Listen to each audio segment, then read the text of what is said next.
Vamos falar um pouco mais aqui a respeito do cenário político, porque com o nome em alta para uma possível disputa ao Planalto, Tarcísio de Freitas pode ganhar o apoio da Federação União-PP, que acredita que o governador de São Paulo tem 99% de chances de ser presidente. Mas a federação pensa em moedas de troca para embarcar na candidatura. Beatriz Manfredini participa aqui com a gente, tem informações e detalhes. A indicação do nome de Guilherme Derrite ao Palácio dos Bandeirantes ou à presidência do Senado estão aí em negociação nessa história, ou uma candidatura ao Senado, e 99% haja certeza, hein, Beatriz?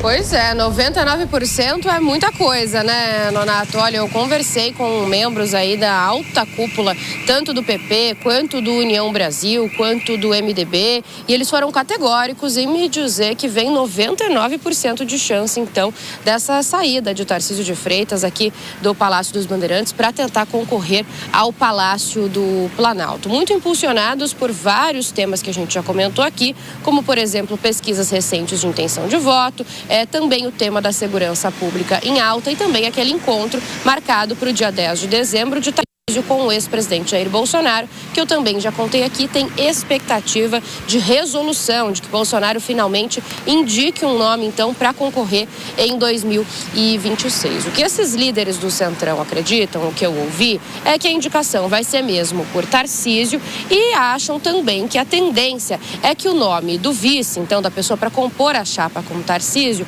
seria alguém de sobrenome Bolsonaro. O entendimento deles é que o ex-presidente gostaria de manter o nome da família em uma possível chapa em 2026.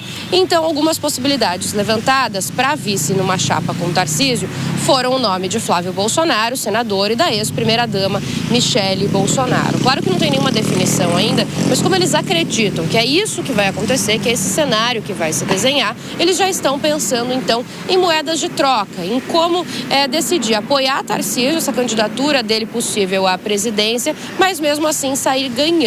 Então, no caso da Federação União Brasil, com progressistas, com o PP, por exemplo, eu ouvi que em troca de apoio de uma possível chapa, Tarcísio, com alguém do membro da família Bolsonaro, eles vão pensar, por exemplo, em colocar a candidatura de Guilherme Derrite ao Palácio dos Bandeirantes. Eu também contei aqui já há algumas semanas que Derrite, o secretário de Segurança Pública licenciado de São Paulo neste momento, tem plano sim de ser governador. Inicialmente a preferência dele seria por concorrer ao Senado e pensar numa candidatura ao Palácio dos Bandeirantes lá em 2030, mas isso, dependendo das negociações, pode ser antecipado e tem sido citado, então, por esses líderes e por membros importantes da Federação União PP como uma possibilidade, ou também eles cogitam ali tentar negociar, colocar nessa mesa de troca algum nome para angariar a presidência do Senado em 2026, para que a presidência do Senado esteja com um dos dois partidos e aí, então, eles consigam negociar. Esses membros, da federação me disseram o seguinte: eles citaram mais de uma vez que a conversa vai muito além de quem é o nome de candidato à presidência da República e quem é o nome de vice, que tem outras vagas muito importantes para serem pleiteadas e que é isso agora que vai entrar no jogo, então. O nome do governador de São Paulo, o nome do futuro presidente do Senado, e eles ainda relembraram e disseram o seguinte: a gente não pode esquecer que com a federação formada, o União e o PP têm juntos a maior bancada do Congresso. Então, um partido importante que eles consideram que Tarcísio, que Bolsonaro, que esses players que estão aí no nome do primeiro escalão para concorrer à presidência da República, para formar uma chapa, não devem deixar a federação de lado, não devem deixar, então, os partidos de lado, por isso eles acham que vão ter facilidade nessa moeda de troca. Então, é isso que está sendo colocado neste momento. Lembrando, que o governador Tarcísio de Freitas nunca afirmou a possibilidade realmente de se candidatar à presidência da República, segue dizendo que está focado no estado de São Paulo, mas relembro mais uma vez, como eu sempre conto aqui, nos bastidores ele usa a palavra missão, que se fosse chamado, designado para uma missão ao Palácio do Planalto, ele toparia. E também já contei aqui que nas últimas semanas alguns marqueteiros com quem ele já entrou em contato já tem sim um plano também ao Palácio do Planalto para ele, para essa pré-campanha que começa a se desenhar. Tudo isso, todas essas informações, Nonato, lá também na minha coluna no site da Jovem Pan. Beatriz Manfredini, direto de São Paulo. Muito obrigado, Beatriz. E eu reforço aqui o convite da Bia. Vai lá no nosso site www.jovempan.com.br. Você tem todo o detalhamento na coluna da Beatriz Manfredini. O Centrão observando 99% de chance de Tarcísio concorrer, então, à presidência da República. É assunto também para a gente trazer a palavra aqui dos nossos analistas de hoje. Túlio Nassa está com a gente e o Roberto Mota também. Vou começar contigo essa rodada, Mota, à medida em que parece que o nome do Tarcísio vai ficando cada vez mais maduro para ser apoiado pelo ex-presidente Jair Bolsonaro e, por outro lado, essa discussão em torno do Palácio dos Bandeirantes. Derrite pode ser um nome, já falamos aqui do prefeito de São Paulo também, Ricardo Nunes, que é outro player que também está circulando por aí. Ou seja, a definição daqui a pouco deve estar rolando, não, Mota? Eu acho que a definição já aconteceu há bastante tempo, Nonato. Eu acho que agora é só uma questão de comunicação, de escolher o momento certo, porque uma novidade como essa não pode ser comunicada nem cedo demais, nem tarde demais. Para mim, Tarcísio sempre foi o candidato natural na impossibilidade de Jair Bolsonaro concorrer à presidência da República. Quem vai ser o candidato ao governo do Estado é uma pergunta talvez um pouco mais difícil de ser respondida, porque há vários fatores a serem considerados.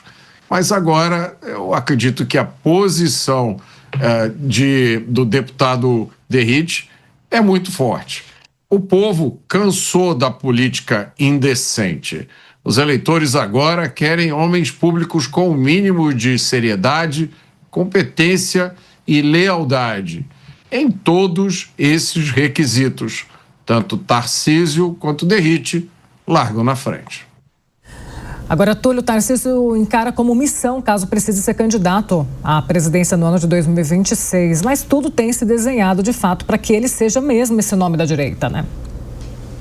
Pois é, Paula. Otto von Bismarck já falava que a política é a arte do possível. Tarcísio é o candidato que reúne as melhores condições para essa aliança do centro-direita. Por quê? No mundo das bolhas, nós temos hoje uma tripolarização política, exatamente. Nós temos um terço do eleitor, que é um eleitor de esquerda, que deve votar no presidente Lula, e nós temos um terço de eleitor, que é um eleitor de direita, que votaria no núcleo bolsonarista, mas nós temos um terço de eleitor despolarizado, e que esse terço de eleitor normalmente é o fiel da balança, decidiu as últimas eleições. E Tarcísio reúne o eleitor de direita pela sua fidelidade a Jair Bolsonaro, tal como ele reúne o eleitor de centro, pela sua imagem de gestor, de político administrador. Por essas e por outras, Tarcísio é o nome perfeito. Agora, em relação ao vice, também é preciso observar o que Eduardo Bolsonaro falou aqui na Jovem Pan dias atrás. Ele é, na verdade, hoje um grande interlocutor do pai dele, que não pode falar. E ele disse que o Senado é muito importante nas próximas eleições. Então, me parece que o núcleo da família bolsonarista vai se capilarizar para o Senado. Ou seja, Carlos Bolsonaro, Flávio Bolsonaro, Michele e o próprio Derrite também pode sair ao Senado por São Paulo, abrindo vaga para Ricardo Nunes nessa eleição para governador do estado de São Paulo. Por essas e por outras, muita água vai rolar debaixo dessa ponte, mas o tabuleiro já está armado e o jogo político já começou.